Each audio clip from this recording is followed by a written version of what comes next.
Hello everyone, thanks for coming by the table. I'm trying to hold this in such a way that you don't get a whole bunch of glare from the bag that this is sitting in. But we got another game from Tiny Battle Publishing. So we'll take a look at the components and then talk about some cool things as far as like history of the game. But this particular one is Stamford Bridge, End of the Viking Age.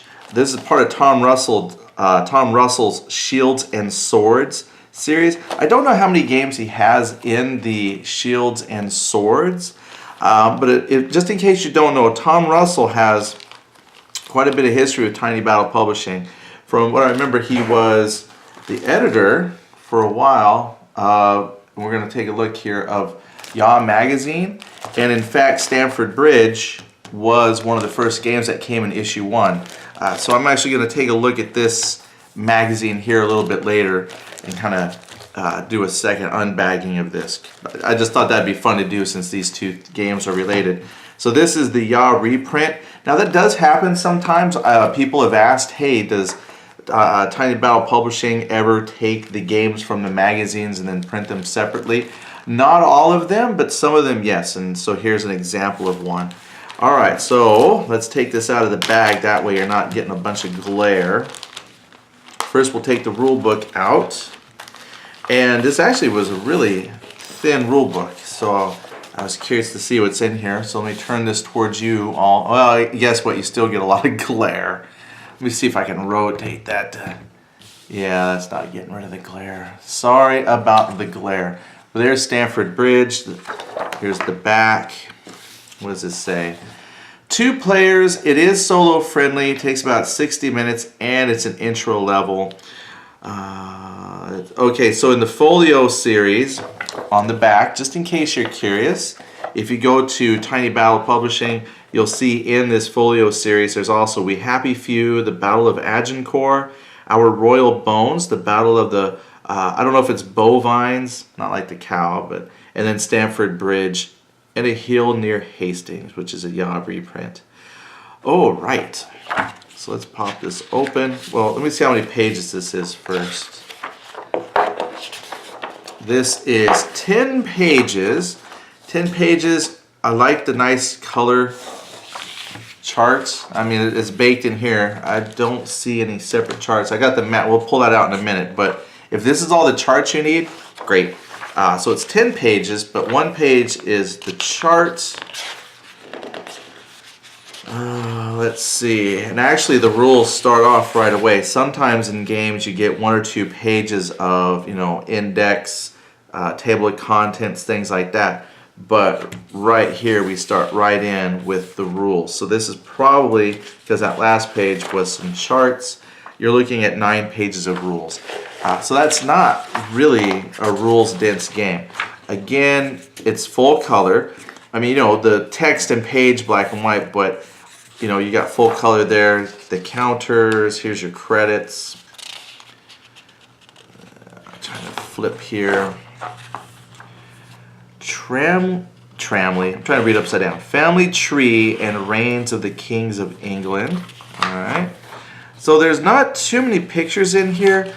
So what pictures we have, really the only one that looks terribly game related is the counters.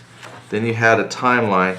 Now this actually starts with background. Background, houses, some historical notes, and then scenario. So actually, if we pull this back one more page, actually it looks like there's only 4 pages of rules. This should be an amazing game for someone to pop in on, and a great entry level. So you got 4 pages of rules.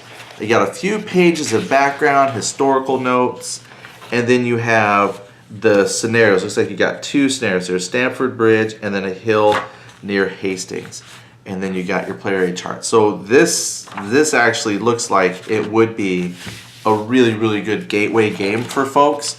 Now, granted, this is medieval, so it depends on your interest level, right? If you don't have anybody interested in that, that probably wouldn't do it. But I'm actually myself very curious to get this on the table. So there's the rules. I'm very curious to see what we've got here. as far as the map goes. It is a double-sided map. That way you have each scenario has its own unique map. Again, I'm sorry about the glare, so I'm trying to tilt this a little bit. So a hill near Hastings. This looks to be like maybe the normal 11 by 17 inch map. It is also a full color map. It's got down here spots to put left wing, center wing, right wing, and a little chart saying it's low, regular ground, and then the high ground. So you have, this must be low, medium, and then the high ground here. So, you know, not too much player aids needed, it looks like. This map here on the back, the end of the Viking Age, Stamford Bridge. I guess that's the Stamford Bridge, but this doesn't have any aids on it except these colored dots, which could be maybe where beginning units can place. And this here has some dots as well. That's just a guess. I haven't like read the scenarios yet, so that might just be starting placements.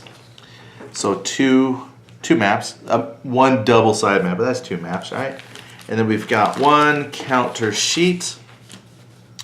And these are shields. Those probably represent your different infantry units. It's got some archers.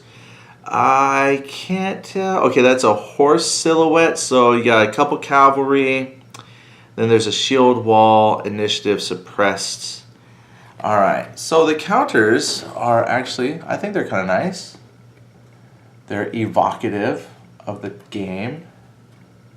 Shields, right there. Hard to tell, but took me a second to look, but those are horse silhouettes. So some admin counters and then your different warrior counters. Now I always check to see how good these come off. I have to admit, sometimes I'll get one of these and they don't come out very good, but this is popping off here. These are popping off. I'm not going to take them all off, but I'm just picking various spots on the sprue. Just grab a couple random. Another thing too that I'm looking here is sometimes the process, the way that they glue, they have to glue obviously the paper to the cardboard, but sometimes the glue is like it squirts out. I don't know how to describe it, but you end up with like sticky edges. And I'm also looking for how well the pieces are centered. And I think the fronts are good. And I'm looking here on the backs. The backs are good. I don't see any information cut. There's a couple that look like they might be too far over one way, but it doesn't actually cut off any information, because I'm looking at these and some of that could just be designed too, the way they're designed. But yeah, there's no, I've got like, if I was to look over this entire sheet, I'd say I've got like just these two. I'd say these are the worst. And there's some data just over here. But you can still see it's a B. I know my fingers are probably covering stuff up. But I'm going to say this isn't bad. You can actually clearly still see that's a B for informational purposes. So these are fully functional counters. I only show you that because, when you're looking to get stuff, you got to understand though that all of these counter sheets are going to be different from one counter sheet to another. So you might not have any issues whatsoever with yours. And these are completely playable.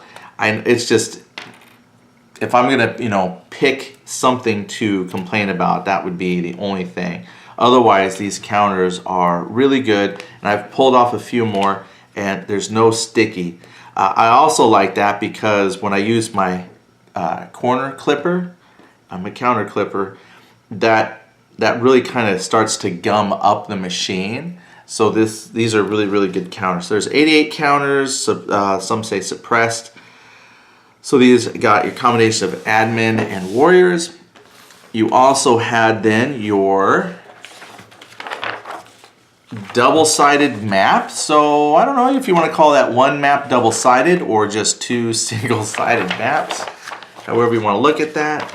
And then your rule book, which is 10 pages, 4 pages of rules, several pages of informational background, and the last page is your charts that you need.